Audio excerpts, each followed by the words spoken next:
तो without wasting time video को शुरू करते हैं। आज के इस वीडियो में हम बात करेंगे प्रीमियर एनर्जीज लिमिटेड इस कंपनी के आईपीओ के बारे में, कंपनी के बारे में पूरा डिटेल एनालिसिस करेंगे, कंपनी का बिजनेस मॉडल डिस्कस करेंगे और क्या इस कंपनी के आईपीओ में अप्लाई करना चाहिए कि नहीं करना चाहिए, इस आईपीओ में मैं अप्लाई करने वाला हूँ कि नहीं, कंपनी का लेटेस्ट ग्रे मार्क के प्रीमियम क्या चल रहा है, लिस्टिंग गेन कैसा मिल सकता है, ये सभी सवालों के जवाब आज की इस वीडियो में देने वाला हूँ। तो वीडियो को जरूर से एंड तक देखते रहना। सबसे पहले कंपनी के बिजनेस के साथ शुरुआत करते हैं। कंपनी का बिजनेस एस्टेब्लिश हुआ था 1995 में अप्रैल महीने में और कंपनी मैन्युफैक्चरिंग करती है integrated solar cells and solar panels. अभी यहां पर से कंपनी की प्रोडक्ट रेंज की बात करें तो प्रोडक्ट रेंज में जैसे मैंने बताया सोलर सेल्स, सोलर मॉड्यूल्स, जो दो प्रकार के कंपनी मैन्युफैक्चरिंग करती है, एक है मोनोफेशियल एंड दूसरा है बाईफेशियल। दोनों में डिफरेंस क्या रहता है वो आपको मैं थोड़ा नॉलेज पर्पज से बता देता हूं। जो मोनोफेशियल जो पैनल्स आती है ना, मॉड्यूल्स आते हैं, उसके अंदर जो यहाँ पर सूर्य का जो प्रकाश आता है वो यहाँ पर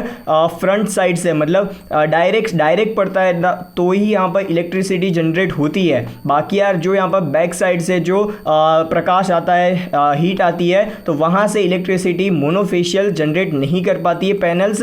अभी यहाँ पर से जो बाईफेशियल पैनल्स होती है वो यहाँ पर से दोनों तरफ से मतलब ऊपर से प्रकाश आ रहा है या नीचे से रिफ्लेक्ट होकर कोई प्रकाश आ रहा है, तो दोनों ही तरफ ग्लास होता है। इसकी वजह से यहाँ पर ये जो पैनल्स बीच में रह जाती है और बीच में पैनल्स रहने की वजह से दोनों तरफ से प्रकाश आने की वजह से वो यहाँ पर इलेक्ट्रिसिटी दोनों तरफ से जनरेट कर पाती है। तो मोनोफेशियल में फ्रंट साइड से ही यहाँ पर इलेक्ट्रिसिटी जनरेट होती है और बाईफेशियल में दोनों तरफ से इलेक्ट्रिसिटी जनरेट होती है। ठीक है, बाकी आपको सोलर सेल यहाँ पर पता हो, मतलब सोलर सेल पता नहीं है तो जो सोलर मॉड्यूल्स होते हैं ना वो यहाँ पर से सोलर सेल के कॉम्बिनेशन से बनते हैं और जो सोलर पैनल्स होते हैं ना वो सोलर मॉड्यूल्स के कॉम्बिनेशन से बनते हैं। ठीक है, तो आपको क्लियर हो चुका होगा।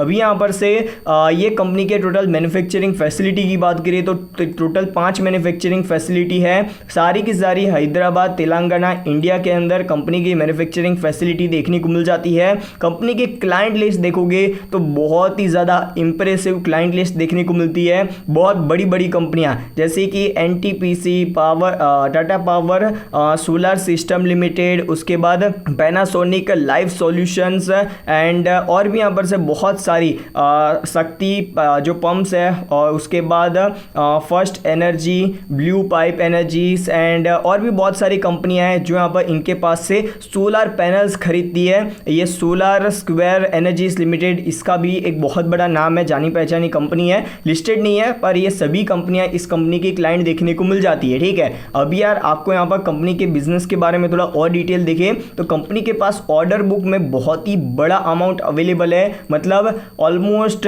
59,265.65 मिलियन रुपीस का कंपनी के पास ऑर्डर है। करोड़ में देखने जाओगे तो ऑलमोस्ट 5,926 करोड़ रुपीस का कंपनी के पास ऑर्डर देखने को मिल जाता है solar modules and solar cells का एंड ईपीसी प्रोजेक्ट्स का। ठीक है, अभी यहाँ पर आपको एक चीज बताना रह गया कि ये कंपनी सोलर पैनल्स मैन्युफैक्चरिंग के साथ साथ यहाँ पर ईपीसी प्रोजेक्ट्स का भी काम करती है, जो आपको बताना रह गया, अभी बता दिया। बाकी यार ये कंपनी अपनी जो solar panels and solar cells होते हैं उसको ये कंपनी एक्सपोर्ट भी करती है कुछ कंट्रीज में, जैसे कि सबसे ज़्यादा एक्सपोर्ट यूनाइटेड स्टेट्स में देखने को मिलता है, यूएस में, बाकी हांगकांग, उसी के साथ साथ south Africa, Bangladesh, Norway, Nepal जैसी और भी बहुत सारी कंट्रीज है जहाँ पर ये कंपनी अपनी प्रोडक्ट्स है वो सप्लाई करती है, solar cells, solar panels and सारी चीज़ें। ठीक है, अभी यार ये कंपनी के साथ आप लोग एम्प्लॉयज देखोगे तो ऑलमोस्ट 1450 के आसपास कंपनी के स्टाफ मेंबर्स हैं और कॉन्ट्रैक्ट बेसिस के ऊपर कंपनी ने लेबर्स यहाँ पर अपॉइंट करके रखे हुए ऑलमोस्ट 3,270-80 के आसपास के। तो यहाँ पर कंपनी के साथ एक अच्छी अमाउंट में वर्कफोर्स देखने को मिल जाता है जो कंपनी के अंदर अलग अलग सेक्टर में, अलग अलग डिपार्टमेंट में काम करते हैं। बाकी यार जो यहाँ पर मैन्युफैक्चरिंग कैपेसिटी की बात कर लेते हैं तो यार इस कंपनी का जो यूनिट 1 था ना, जहाँ पर कंपनी पहले सोलर मॉड्यूल्स मैन्युफैक्चरिंग करती थी, जिसको कंपनी ने डीकमिस्ड कर दिया है, मतलब इसको बंद कर दिया है, जिसकी पहले मैन्युफैक्चरिंग कैपेसिटी 260 मेगावाट की थी। अभी यहाँ पर इसको कंपनी ने बंद कर दिया है, इसकी जगह पर क्या शुरू किया है वो अभी मालूम नहीं है। बाकी यार कंपनी की जो यूनिट 2 है उसकी सोलर सेल की मैन्युफैक्चरिंग कैपेसिटी एन्यूअली देखने जाओगे तो 750 मेगावाट की देखने को मिलती है और 1400 मेगावाट की सोलर मॉड्यूल्स की मैन्युफैक्चरिंग कैपेसिटी है। यूनिट 3 की देखने जाओगे तो यूनिट 3 में खाली कंपनी सोलर सेल्स मैन्युफैक्चरिंग करती है जिसकी प्रोडक्शन कैपेसिटी 1250 मेगावाट की है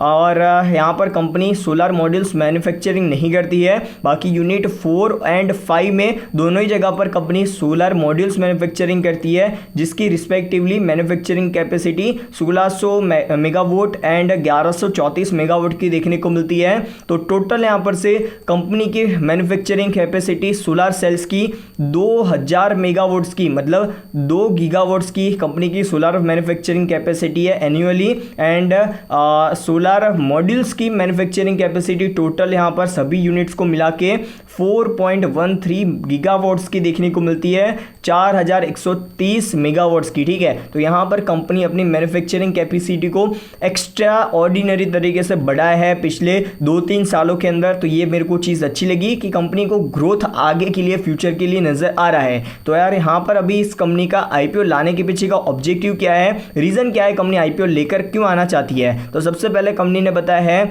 ये कंपनी अपनी सब्सिडरी कंपनी जिसका नाम है premier energies global environment private limited, इसके अंदर कंपनी फाइनेंसिंग पर्पस के लिए पार्शियल फाइनेंसिंग पर्पस के लिए कंपनी पैसा लगाना चाहती है जहां पर ये कंपनी सोलर सेल्स का मैन्युफैक्चरिंग करेगी जिसकी यहां पर 4 गीगावाट का यहां पर सोलर सेल मैन्युफैक्चरिंग का प्लांट लगाएगी और 4 गीगावाट का यहां पर सोलर जो मॉड्यूल्स होते हैं सोलर मॉड्यूल्स उसको ही मैन्युफैक्चरिंग कैपेसिटी यहां पर बढ़ाने की कोशिश करेगी। मतलब यहां पर कंपनी का प्लान ये है कि एडिशनली ये company 4 gigawatt solar cells and solar modules manufacturing capacity बढ़ाएगी। इनके यहाँ पर हैदराबाद तेलंगाना जो यहाँ पर इनके प्लांट्स है वहाँ पर ही शायद यहाँ पर ये कंपनी अपनी प्लांट्स कैपेसिटी बढ़ाने की कोशिश में है।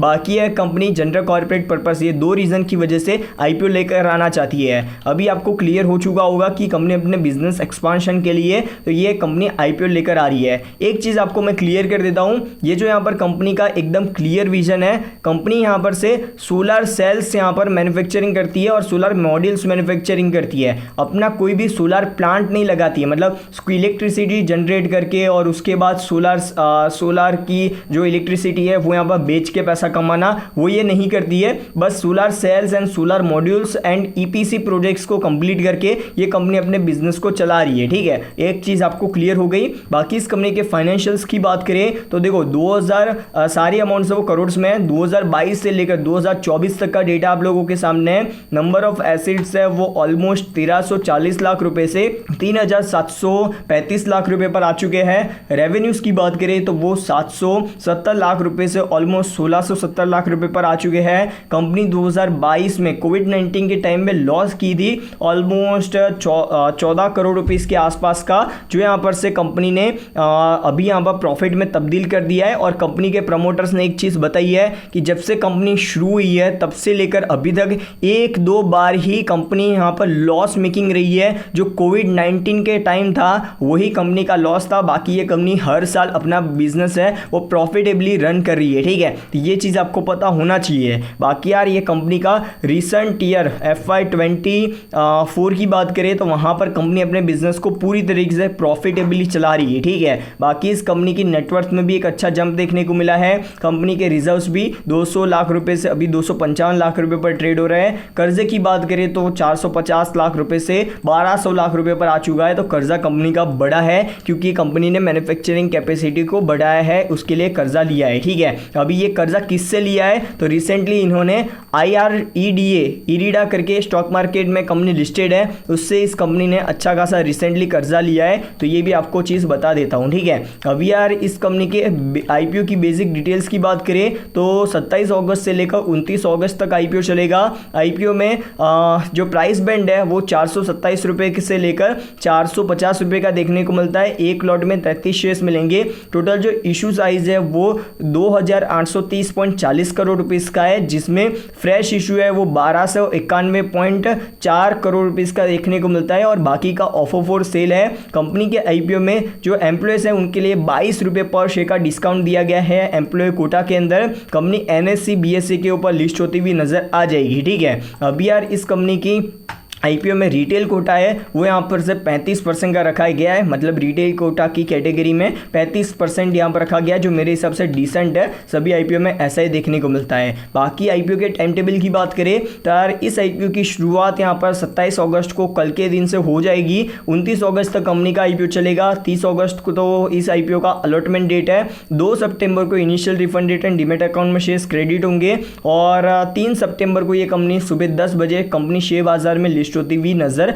आ जाएगी। अभी यार इस कंपनी के IPO में थोड़ा और डिटेल देखें तो IPO में मिनिमम इन्वेस्टमेंट 1 लॉट अप्लाई करने के लिए 33 शेयर्स मिलेंगे और मिनिमम इन्वेस्टमेंट 14,850 रुपए का देखने को मिलता है। स्मॉल HNI कैटेगरी में 14 लॉट आप लोग अप्लाई कर पाओगे। शेयर्स 462 मिलेंगे और मिनिमम इन्वेस्टमेंट यहाँ पर 2,07,900 रुपए का देखने को मिल जाता है। अभी यार इस कंपनी के IPO में प्रमोटर्स की होल्डिंग IPO आने के पहले 72.22% की थी। IPO आने के बाद भी प्रमोटर्स के पास 66.03% की प्रमोटर्स के पास होल्डिंग्स रहेगी और ज़्यादातर जो होल्डिंग्स है वो प्रमोटर्स होल्ड कर रहे हैं। जो एग्जिस्टिंग इन्वेस्टर्स थे जो यहाँ पर इस कंपनी के अंदर काफ़ी समय पहले पैसा लगाए थे वही अपना ज़्यादातर प्रॉफिट बुक कर रहे हैं OFS के अंदर। बाकी प्रमोटर्स ने अपनी हिस्सेदारी को ज़्यादातर मेंटेन किया हुआ है, ठीक है। तो ये चीज़ आपको क्लियर हो गई। अभी इस IPO के की परफॉर्मेंस इंडिकेटर्स की बात करें तो इसके हिसाब से कंपनी का मार्केट कैप है वो 20,300 करोड़ रुपीस के आसपास का रखा गया है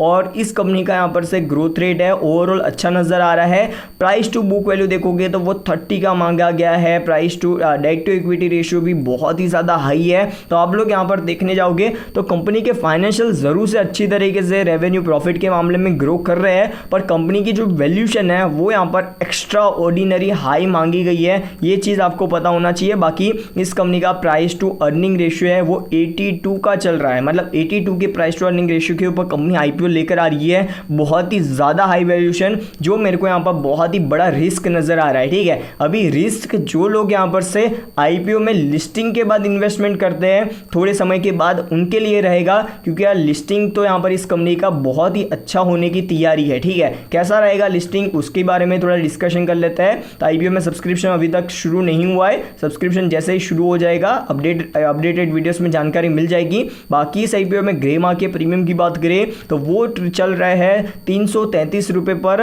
और 330 रुपए के आसपास और लिस्टिंग गेन यहाँ पर 70% के आसपास मिलने की पॉसिबिलिटीज है। मतलब इस IPO में आप लोग 14-15 हज़ार रुपए लगाते हो तो 10-12 हज़ार रुपए का प्रॉफिट मिलने की पूरी संभावना नजर आ रही है लिस्टिंग के टाइम पर। और लिस्टिंग के बाद भी इस कंपनी के शेयर में तेजी आ सकती है, क्योंकि यार 16 सेक्टर में जो भी कंपनियां रिसेंटली लिस्ट हुई है ना उन्होंने यहाँ पर से एक अच्छा परफॉर्मेंस दिखाया है। लिस्टिंग के बाद भी एक अच्छी तेजी आई है, ठीक है। तो इसको आप लोग जरूर से वॉच लिस्ट में रख के चल सकते हो। IPO लिस्टिंग इन पर्पस के लिए अच्छा है ही और शॉर्ट टर्म में भी इस कंपनी का परफॉर्मेंस अच्छा रह सकता है। जो लोग यहाँ पर लॉन्ग टर्म में इन्वेस्टमेंट करना चाहते हैं इस सेक्टर के अंदर, इस कंपनी के अंदर, तो उनको यहाँ पर मैं सजेशन यही दूंगा, थोड़ा टाइम दो। शॉर्ट टर्म में यहाँ पर पैसा बन रहा है, प्रॉफिट बुक कर लो, ऐसा मेरा ओपिनियन रहेगा। बाकी यार लॉन्ग रन के अंदर कंपनी के शेयर में एक बहुत बड़ा करेक्शन आता है तो ही इस कंपनी के शेयर में लॉन्ग टर्म में अच्छा बड़ा पैसा लगाने की सलाह रहेगी। तो ये था मेरा ओपिनियन, आपको क्लियर हो चुका होगा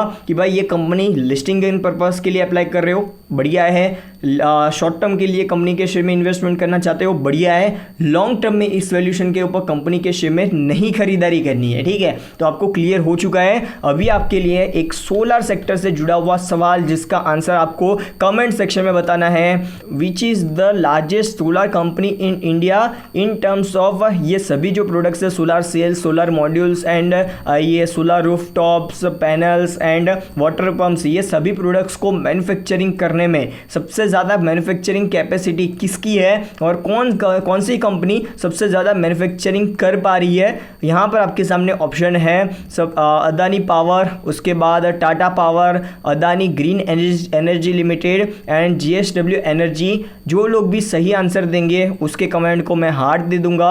वीडियो को लाइक एंड चैनल को सब्सक्राइब करना मत भूलना।